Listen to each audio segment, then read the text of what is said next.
அப்போஸ்தலனாகிய யாக்கோபு எழுதின பொதுவான நிருபம் 5ஆம் அதிகாரம். ஐஸ்வரியவான்களே கேளுங்கள், உங்கள் மேல் வரும் நிர்பந்தங்களின் நிமித்தம் அலறி அழுங்கள். உங்கள் ஐஸ்வர்யம் அழிந்து உங்கள் வஸ்திரங்கள் பொட்டரித்து போயின. உங்கள் பொன்னும் வெள்ளியும் துருப்பிடித்தது. அவைகளிலுள்ள துரு உங்களுக்கு விரோதமாக சாட்சியாயிருந்து அக்கினியைப் போல உங்கள் மாம்சத்தை தின்னும். கடைசி நாட்களிலே பொக்கிஷத்தை சேர்த்தீர்கள். இதோ உங்கள் வயல்களை அறுத்த வேலைக்காரர்களுடைய கூலி உங்களால் அநியாயமாய் பிடிக்கப்பட்டு கூக்குரலிடுகிறது. அறுத்தவர்களுடைய கூக்குரல் சேனைகளுடைய கர்த்தரின் செவிகளில் பட்டது. பூமியிலே நீங்கள் சம்பிரமமாய் வாழ்ந்து சுபபோகத்தில் உழன்றீர்கள். கொழுத்தவைகளை அடிக்கும் நாளில் நடக்கிறது போல உங்கள் இருதயங்களை பூஷித்தீர்கள். நீதிமானை நீங்கள் ஆக்கினைக்குள்ளாக தீர்த்து கொலை செய்தீர்கள்.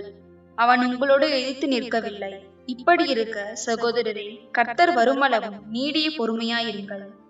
இதோ பயிரிடுகிறவன் பூமியின் நற்பலனை அடைய வேண்டும் என்று முன்மாரியும் பின்மாரியும் வருமளவும் நீடிய பொறுமையோடே காத்திருக்கிறான். நீங்களும் நீடிய பொறுமையோடு இருந்து உங்கள் இருதயங்களை ஸ்திரப்படுத்துங்கள். கர்த்தரின் வருகை சமீபமாயிருக்கிறதே. சகோதரரே, நீங்கள் நியாயம் தீர்க்கப்படாதபடிக்கு ஒருவருக்கொருவர் விரோதமாக முறையிடாதீர்கள். இதோ நியாயாதிபதி வாசற்படியில் நிற்கிறார். என் சகோதரரே, கர்த்தருடைய நாமத்தினாலே பேசின தீர்க்கதரிசிகளை துன்பப்படுத்தலுக்கும் நீடிய பொறுமைக்கும் திருஷ்டாந்தமாக வைத்துக் கொள்ளுங்கள். இதோ பொறுமையாய் இருக்கிறவர்களை பாக்கியவான்கள் என்கிறோமே. யோபின் பொறுமையை குறித்து கேள்விப்பட்டிருக்கிறீர்கள். கர்த்தருடைய செயலின் முடிவையும் கண்டிருக்கிறீர்கள். கர்த்தர் மிகுந்த உருக்கமும் இரக்கமும் உள்ளவராய் இருக்கிறாரே.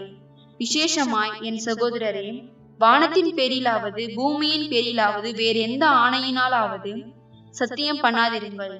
நீங்கள் ஆக்கினைக்குள்ளாக தீர்க்கப்படாதபடிக்கு உள்ளதை உள்ளதென்றும் இல்லதை இல்லதென்றும் சொல்ல கடவீர்கள். உங்களில் ஒருவன் துன்பப்பட்டால் ஜெபம் பண்ண கடவன்.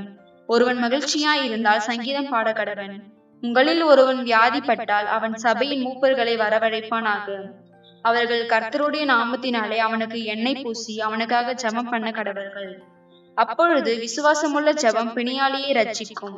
கர்த்தர் அவனை எழுப்புவார். அவன் பாவம் செய்தவனானால் அது அவனுக்கு மன்னிக்கப்படும். நீங்கள் சொஸ்தம் அடையும்படிக்கு உங்கள் குற்றங்களை ஒருவருக்கொருவர் அறிக்கையிட்டு ஒருவருக்காக ஒருவர் ஜெபம் பண்ணுங்கள். நீதிமான் செய்ய மூக்கமான வேண்டுதல் மிகவும் பலனுள்ளதாய் இருக்கிறது. எலியா என்பவன் நம்மை போல பாடுள்ள மனுஷனாயிருந்தும் மழை பெய்யாதபடிக்கு கருத்தாய் ஜெபம் பண்ணினான். அப்பொழுது 3 வருஷமும் 6 மாதமும் பூமியின் மேல் மழை பெய்யவில்லை. மறுபடியும் ஜெபம் பண்ணினான். அப்பொழுது வானம் மழையை பொழிந்தது. பூமி தன் பலனை தந்தது. சகோதரரே, உங்களில் ஒருவன் சத்தியத்தை விட்டு விலகி மோசம் போகும்போது மற்றொருவன் அவனை திருப்பினால், தப்பிப்போன மார்க்கத்தில் நின்று பாவியை திருப்புகிறவன் ஒரு ஆத்துமாவை மரணத்தினின்று ரட்சித்து திரளான பாவங்களை மூடுவான் என்று அறிய கடவன்.